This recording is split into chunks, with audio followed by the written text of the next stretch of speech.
மேக்கரை அடவி நயினார் டேம்ல இருந்து ஓவர்ஃப்ளோ ஆகுற இந்த தண்ணீர் எல்லாம் எங்க போய் கலக்குதுன்னு தெரியுமா? தெரிஞ்சா ஆச்சரியப்படுவீங்க.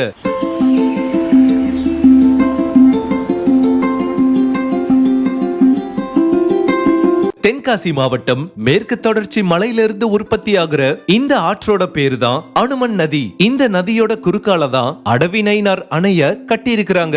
அடவி நயினார் அணை முழு கொள்ளளவை எட்டுனதும் அதுல இருந்து வெளியேற உபரி நீர் அனுமன் நதி மூலமா தான் கிழக்கு திசையை நோக்கி பாய்ஞ்சு வருது. மேக்கரையில இருந்து தன்னோட பயணத்தை தொடங்குற இந்த அனுமன் நதி கரிசல் குடியிருப்பு, வடகரை, இலத்தூர், நெடுவயல், ஆய்க்குடி, சாம்பவர் வடகரை, சுரண்டை, அப்புறம் கடைசியா வீர கேரளம்புதூர் வரைக்கும் வந்து சுமார் 32 கிலோமீட்டர் தூரம் பயணம் செஞ்சு இறுதியா சிற்றாரோட கலந்துருது. கடந்த 5 வருஷத்துல ஒரு தடவை கூட நிரம்பாத அடவி நயினார் அணை இந்த 2025 வருஷத்துல மட்டும் மொத்தம் 6 முறை நிரம்பி இருக்கு. அப்படின்னா பாத்துக்கோங்க இந்த வருஷம் நமக்கு மழை எந்த அளவுக்கு செழிப்பா பெஞ்சிருக்குன்னு. அக்டோபர், நவம்பர் இந்த 2 மாசத்துல மட்டும் நம்ம தென்காசி மாவட்டத்துல சராசரி மழையை விட 60% மேல கூடுதலா மழை பெஞ்சிருக்கு. இது மாதிரி தென்காசி தொடர்பான அரிய தகவல்களுக்கு நம்ம தென்காசி லைஃப் பேஜை ஃபாலோ பண்ணி வச்சுக்கோங்க.